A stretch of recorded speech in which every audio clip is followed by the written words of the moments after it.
Why, hello there, YouTube, and welcome back to, well, A History of Who. So I am Davros, and I'm a Whovian, and yeah, we are on the third episode now of this series, and we're on to, well, the third Doctor era. So, the 60s drew to an end, and so did Patrick Troughton's Doctor, where the BBC originally had plans to just cancel the show there and then and end it.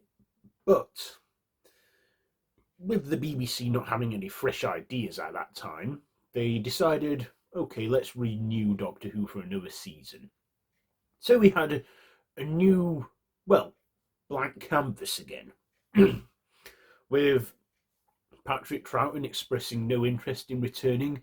They then had to start looking for another actor, another successor, given that the Time Lords had sentenced the second Doctor to exile on Earth in a new body. So they went around looking for some potential actors, but then they met up with Carry On star Jon Pertwee. Now, what happened was they actually had a lunch meeting with Jon and asked him if he'd be interested in, well, taking on the role. He said he'd think about it, so they had another lunch. And did he accept the second time they asked him? No, he wasn't sure. So they had a third lunch, and by that point, they were like asking, you need to make a decision. Do you want to do it? And he accepted. So he would then take over as the new Doctor, the third Doctor. And also, with the budget being a bit tight this time, and of course, the events that set it up from the previous story, the producers and stuff thought, you know what, let's give this show another fresh coat of paint. Let's have him exiled to modern day, or at least 20th century Earth, in a new body, and have him, given that he had a good relationship with Unit, or Unit was a reoccurring presence in the second Doctor era, they thought, let's bring them back full time. Let's bring Nicholas Courtney back as the Brigadier full time as well. Let's give the Doctor a job as he is earthbound. So the third Doctor ended up working at Unit as the scientific advisor. And of course, like I said, he was earthbound, unable to travel through time and space, as his knowledge of time travel was also erased from him, and also his equipment in the TARDIS that he needed to travel, such as the fluid links. So, yes, Jon Pertwee took on the role and he settled in quite nicely. And in January of 1970, the show returned with the new Doctor. But of course, they thought colour television is beginning to take off. So let's try it with a coloured TV camera. So they filmed Jon Pertwee's first serial, Spearheads from Space, in colour. And for those who could afford it at that time, who had a television coloured set, for the first time they could watch the show now in colour. And its colour debut, went off the charts. People tuned in to see the new Doctor Who. Of course, like I said, it was 1970. Not everybody had a colour television set, so for them they were just viewing it in black and white. And a lot of Jon Pertwee's earlier serials that were in like 1970 and 1971, some of them were filmed in colour, and I can tell sometimes as well that they've been colorized from like certain points in the serial. But the show was beginning to enter a new decade in a new era in colour. So Jon Pertwee settled in nicely, got on with Nicholas Courtney, who was the Brigadier. Then we got him a new assistant, Elizabeth Shaw, or Liz Shaw, played by Caroline John, who was a regular for his first season. Of course, she left off screen, and in 1971 he was introduced to new companion Jo Grant, who was played by Katie Manning. And with the show was in full bloom. And with a new assistant, Joe Grant, they thought, Doctor Who is kind of like Sherlock Holmes.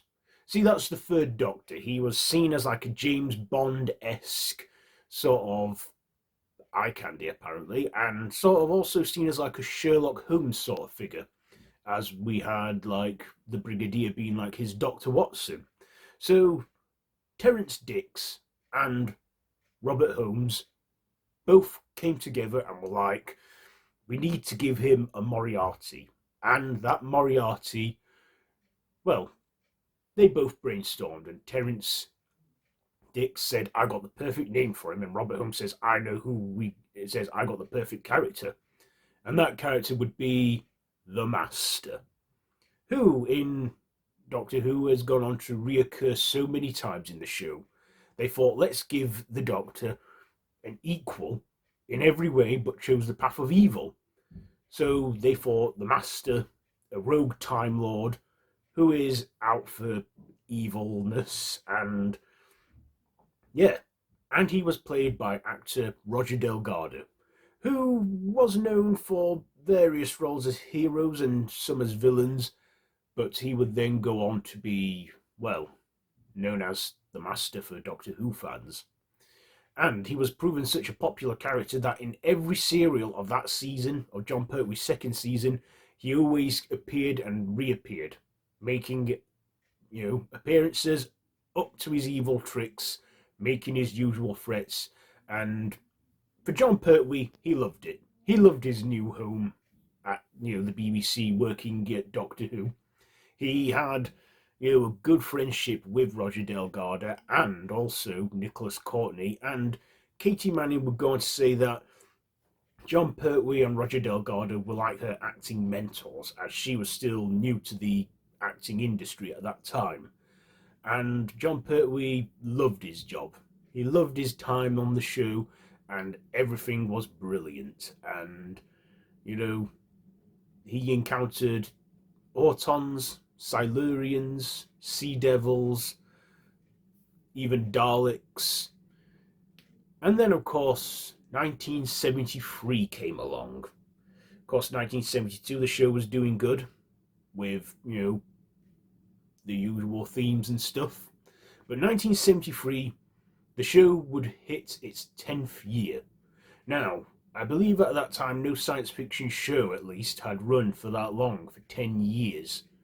And they thought, let's celebrate this 10th year with the show by having the serial The Three Doctors, where the first, second, and third Doctors' timelines would cross, where at the hands of a great evil on the other side of the black hole, Omega, the first of the Time Lords, causing problems, the Doctor calls out help for the Time Lords, but they find the only way the Doctor can get help is to help himself, literally.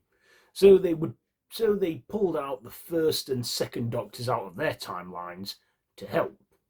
And Patrick Troughton, he returned, playing the Doctor once again.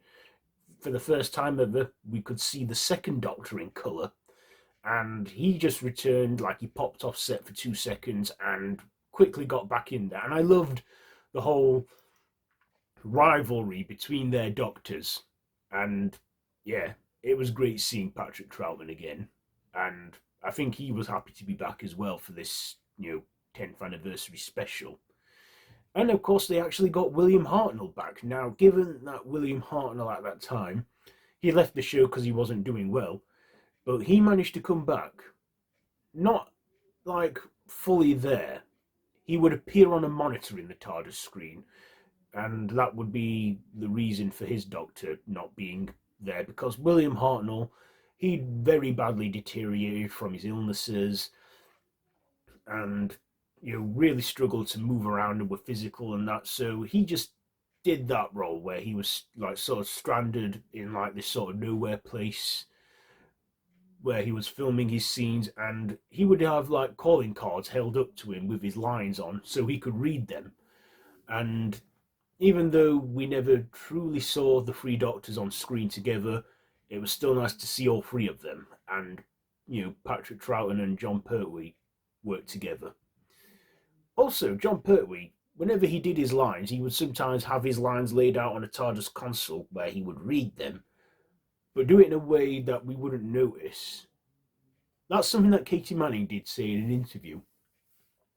So yes, the show hit its 10th anniversary, and after this, the Time Lords granted the Doctor his freedom back so he could travel anywhere in time and space once again. And Doctor Who was back to its, stories of going to different planets, different times, instead of being stuck in one time. And of course, Roger Delgado would return and reappear every now and then as the Master, as he was a beloved villain. But 1973 would be the year things take a big toll for Jon Pertwee's Doctor.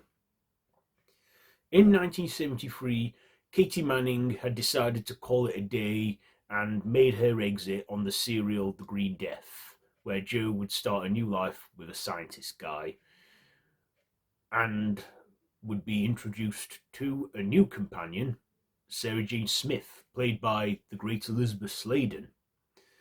And also, Jon Pertwee was spending less time with Nicholas Courtney, his good friend. But then another tragedy struck. Roger Delgado, whilst holidaying, he suffered a car accident and was tragically killed. And they had this whole script penned for him, for the Doctor and the Master to have one final showdown. But given that Roger Delgado died, the story never saw the light of day, and they didn't do it. So, late 1973, early 1974, things just weren't the same anymore for Jon Pertwee. He'd become distant from everything. Elizabeth Sladen would say that during breaks he would go and answer his fan mail as he didn't want to be the Doctor anymore and was just not enjoying it. And that is when in 1974 he decided to leave the show. And he exited the show after the 6-part finale, Planet of the Spiders, where Jon Pertwee would play the Doctor one last time. And he'd stayed a lot longer than his predecessors. William Hartnell and Patrick Troughton had 3 years between them. Jon Pertwee did 5 years, and at that time was the longest running Doctor. But of course, his successor would go on to take that title from him and keep it to this very day. But yes, Jon Pertwee knew he had enough, and the show had moved on. They got a new intro, new companion. He just wasn't feeling it, and decided to leave and not renew his contract. And yes, he decided to leave. And they needed a new actor. Also, in Planet of the Spiders would be the first time the change, as they called it before, would finally get its name, regeneration, from the Doctor's former mentor Choji, explaining that he is regenerating. That's how it all came about. The term regeneration was finally given its name and would go on to be a key part of the show every time the Doctor would go, regenerate. So yeah, the term regeneration was finally used, and Jon Pertwee had stepped down as the Doctor. Of course, there were a few budgetary problems with the effects where he faded into his successor. So yeah, they had to look for a new Doctor, and they looked around for a few, considering some of them, but one actor would accept, but he wanted to write the scripts and they wouldn't let him do that. Another one couldn't commit to didn't know how long he wanted to do it for and didn't know if he wanted to commit, and they suggested just do a minimum of 3 years. But they found a successor, an actor, part-time actor and construction worker, Thomas Stewart Baker, or better known as Tom Baker. And in 1974, as that year was drawn to a close, he would make his big debut as the Doctor. And Tom Baker, he would go on to become to an entire generation, the Doctor.